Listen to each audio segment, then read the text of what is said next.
What's up everybody? Welcome to the Stocks channel. Today the stock market is struggling to break through resistance yet again as the market consolidates and prepares for the CPI and the PPI data reports. First up, let's take a look at a daily chart of the S&P 500 SPY ETF. So let's crack open this chart and see what's going on in the stock market today. Alright. Today's SPY was up 0.06%, and as you can see from this price action, we did fail to close above the resistance at 520. And while we continue to fail to close above 520, it is possible we will get a lower high rejection here that could send us all the way back down towards 507. So a couple of things I want you to pay attention to is based on the price action, if we do break above 520, that will be viewed as bullish price action. And if we cannot break above 520 and we get rejected and we come down here and break down below this support at 517, there is a very good chance we will come all the way down here to attempt to break this low on the bearish engulfing candle right around 512.76. And again, if we do break down below that low, that is a lower high, lower low rejection, and that should be viewed very bearish, which means even if we go to 507, there's no guarantee that 507 has to hold as support, and it is possible we go even lower. So below 517, consider getting risk off, and definitely down below this 512 support. But until that happens, it is possible to stay bullish, especially while we continue to close above a rising 20 daily moving average. So there's lots of ways you can play it. The price action is very clear no matter what. Above 520, we're getting bullish. And if we start breaking down below 517, we're getting risk off. Now, I also want you to pay attention that we do have two inside days in a row, and inside days aren't that rare after very large bearish engulfing candles like we had on Thursday, but today we had another inside day that's fully contained inside Friday's price action. So when you're getting this many inside days, that's the market consolidating, and it does mean the next leg in this market is going to be very large. That's why I told you above 520 we're getting bullish and below 517 we're getting risk off. So watch those inside day candles. They will give you a very solid hint from the price action on where we're going from here. And if we do break above 520, I do think we'll go straight towards 525, or at least to the top of the range right around 523 to 524. On the NASDAQ 100 triple Qs, we were up 0.03% today. So we did get another rejection from the resistance right around 442.5. And again, we have two inside days in a row that are completely inside the previous trading day's candle body. And when you're getting inside days, that is a form of consolidation and a form of building up energy, getting ready for the next leg, whether that be higher or lower. And to go higher, we're going to need to break that resistance above 442.6. And to go lower, we'll need to break today's low right around 439 and start breaking out of these inside day candles.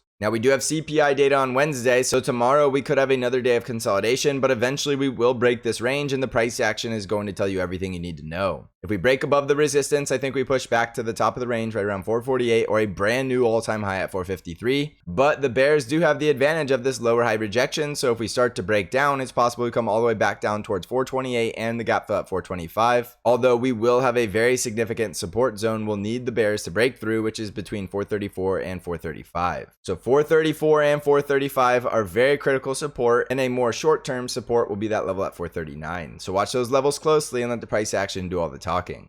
On the Dow Jones, we were up 0.06% today, so again, another flat day of consolidation with a second inside day in a row, and we are still below the resistance at 391, so we're not getting bullish until the Dow Jones can break above 391, and then we will look for a push towards that gap close right around 395. If we push higher than the gap close and break above 395, we could push to a new all-time high price target at 400, and a rejection and a break of support between 385 and 386 will likely send us back down towards 377, and we do have a confirmed double top. On the Russell 2000 IWM ETF, we were up 0.55% today, and we did hold the support at 203, and we did bounce and close back above all of these moving averages. So as long as we're above 203 or this support at 205, you can stay bullish. But if we break down below this support zone between 201 and 203, we will likely go back down towards 196, so just keep that in mind. It's still possible for a lower high rejection if we can't break above 207, so wait to get bullish if you haven't already gotten into IWM at the lower support. You'll want to wait for a break above 207, and that'll confirm a push to the top of the range at 210 and the price target at 214. On the ARKK ETF, we were up 2.08% today, and I told you ARKK was getting a double triple top if we had a second day in a row closing down below 47, but as you can see from the price action, we did not get that second day of confirmation. So it is possible we aren't going to double top, and now the bulls need to push all the way back to this top of the range at 51 and break through it to prove the price action is bullish, and it could push as high as 54.5. If we continue from a lower high rejection, anything down below the support at 49, and we break the support at 47 yet again, that likely means we will come all the way down towards 44, but we will have significant support right around 45. On the VIX, we were down 5.24% today, and so far the VIX is crushing as I expected, which would send us back down towards 13. But again, this is just an expectation and it doesn't mean it has to happen. There is still the possibility that we continue to close above 15 and see an elevated spike in fear back into the VIX ranges of 18 and 20, which would lead to some high volume panic selling. But again, I don't necessarily expect that's going to be the case. We'll need to play it day by day and watch the VIX very closely, so just pay attention to it and see if it continues to crush back down towards 13,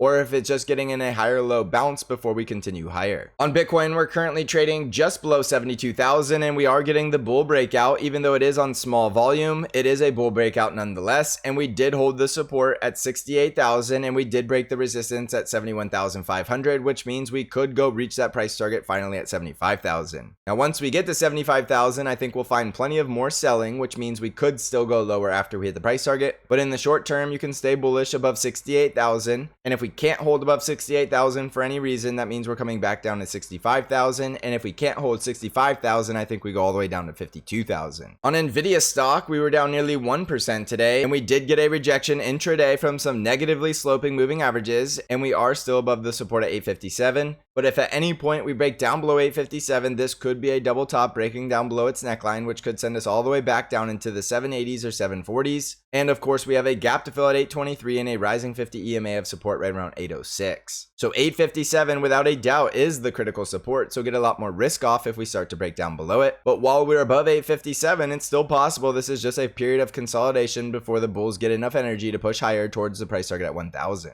On Tesla stock, we were up 4.9% today, and I did tell you there was a very good chance this was going to happen because of the tweet from Elon Musk that robo-taxis are on their way and they're going to be unveiled on August 8th, and I told you there's a good chance we would find resistance right around 173, and that is exactly where we closed today. Now, if we break above 173, that is going to be extremely bullish, and it means we're likely pushing higher towards 183 and then 187. If we do get rejected here from resistance at 173, we simply need to hold this support at 167.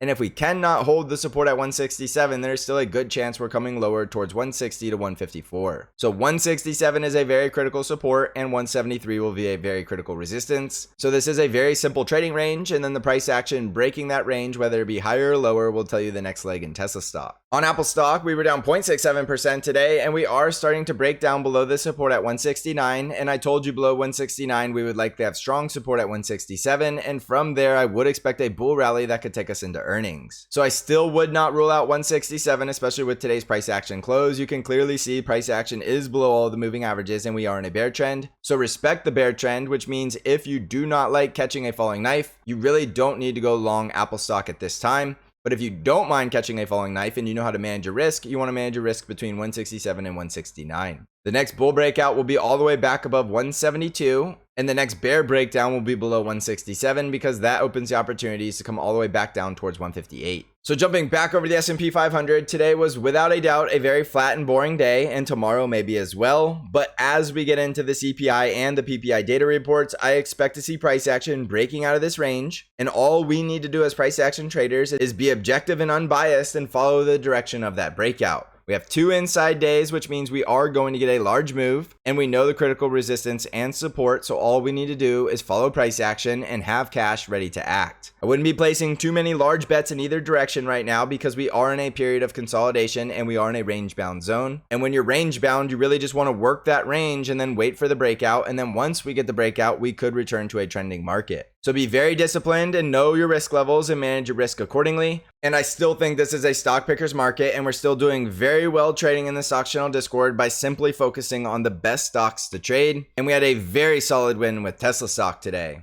So if you want to come trade with me and get access to all of my intraday updates and technical analysis, then consider joining the Stock Channel Trading Discord community. And you can find out how to join the Stock Channel Discord server by clicking on the link in the description of this video. So thank you for watching, everybody. I hope you're crushing this market. And as always, I will see you in the next episode.